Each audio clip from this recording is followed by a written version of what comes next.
distinguished guest, Harold Billow, who served in the U.S. Army B Battery, 285th Field Artillery Observation Battalion. He survived the famous Malmedy Massacre during the Battle of the Bulge. So, Harold, the mic is yours. Okay. I belong to the 285th Field Artillery Observation Battalion. All we did was observe enemy gunfire. We surveyed in flash and sound observation posts. What they did, the flash would pick up the enemy guns and the sound also. Well, December the 17th, 1944, we got orders to move up, to set up other observation posts at the front lines. And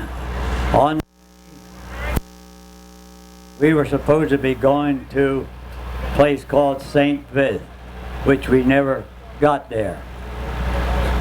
In Malmedy, we came to a crossroad where 5 roads intersected each other.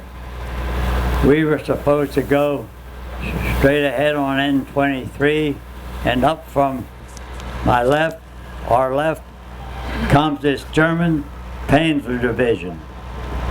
They were shooting up our vehicles that already got through the crossroads, and we stopped, got out.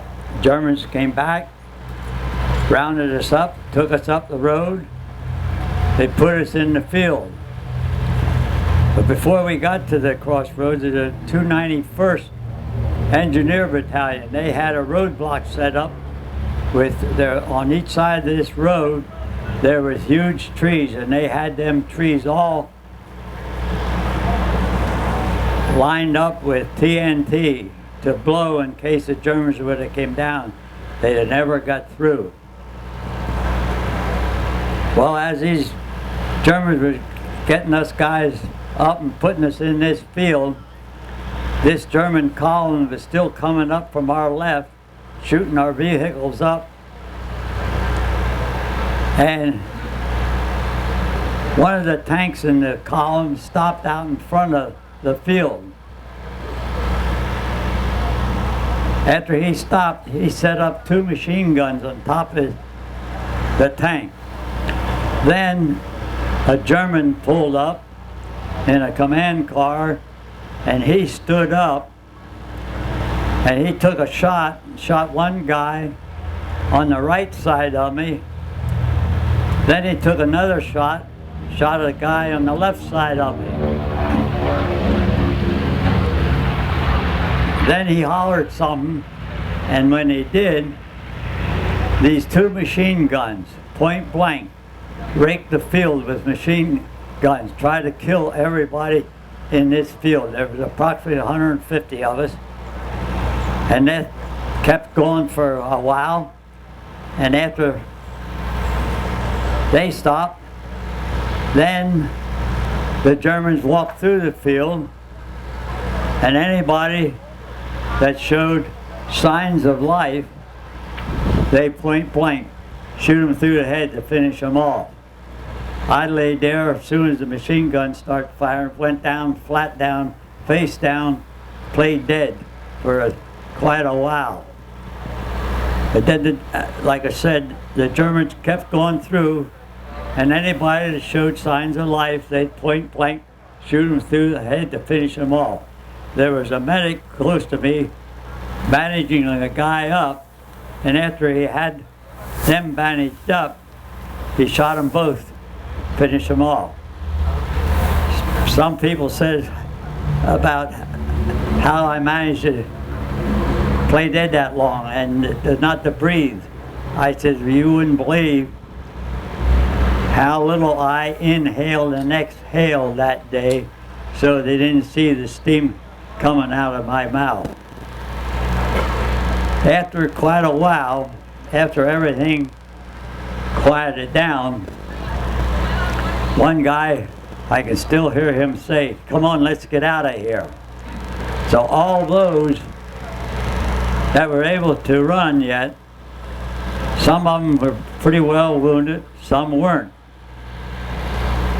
At this crossroad there was a house and a cafe. We started running towards that, and some of us went inside. I went inside too, but as soon as I got inside the door, I said, "Those Germans are sitting up there in that tank, sure saw us go in, and somebody's got to come down and get us." They did. What they did, the Germans came down, they poured gasoline around the house, set it on fire,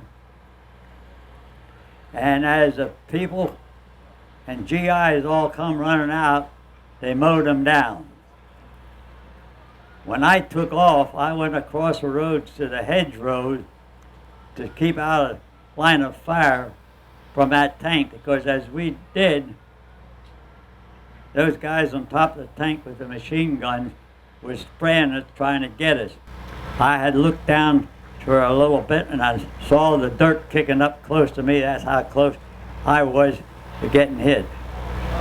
But while I was laying there, something hit me in the foot and it stung. After I got back a ways, the 291st Engineer Battalion, they had vehicles driving around picking these guys up, and I got picked up, took back to first aid station, got in, and naturally when we got in there, all of us was questioned of what happened, and everybody told the same story. They asked me if I was hit. I said, yeah, I think I was hit in the foot because it stung like crazy. I took my goulash off and I heard some rattle, and I turned it upside down, and out rolls a little slug. That's how far it went in my foot, just to the shoe sole. Well, then I got sent back to England, and when I got back to England, I got put into the 8th Air Force. And all we did while we were in the 8th Air Force, we demolished planes. All these planes, when the war was over then, came back, and crews would get on all these planes, completely demolished them. I asked them what was the idea. They said they didn't want anybody to get any parts to use. Today, a lot of these planes out here could use some of them parts, I'm sure. So I was in Warrington, England, at the 8th Air Force. And every evening, I was able to go into town in the city of Manchester. And that kept going on for quite a while. And I finally met a girl in there. And a year to the same date, December the 17th, 1945, I got married over there. And after the wedding, my wife's mother said, "You know, Harold," she says, "you was captured by the Germans on December the 17th. Now, December the 17th, 1945, you were captured by the Limeys." So that was my experience of World War II. And I don't think any of you would have liked to have been with me that day. And it was a cold day. And fortunately, I was lucky. I got out of there. I didn't have a scratch. There was a couple other guys that didn't have a scratch from all that. And to this day, when we were taking off, I could still look to my left and see this one guy running down through the field. His chin was hanging down. He was shot in the face.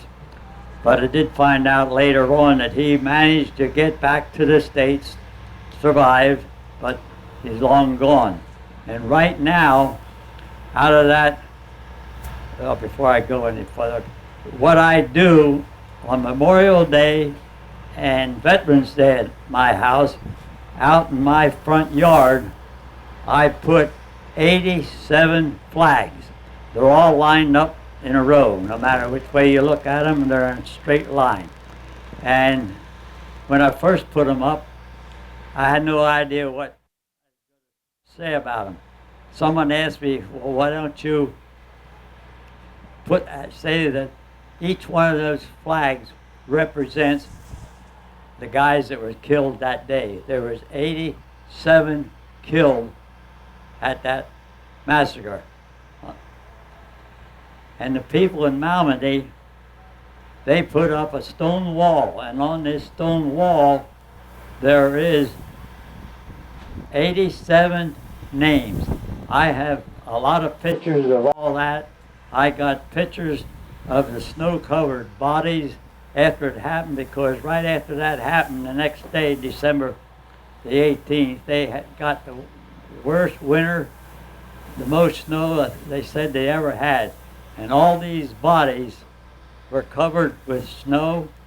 They didn't find them, couldn't get up to them until I think it was around March or April, they said, till they got up to start uncovering to locate them. Well, the way they located them, they used mine detectors, and they found them, swept the snow off of them, put tags on them, throwed them up on the back of a 6x6 truck, took them into a building that they had heated.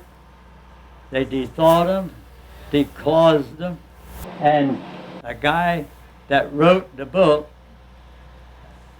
Malmedy Massacre, John Bowserman, he has in that book every guy, where he was shot, how many times, and with what.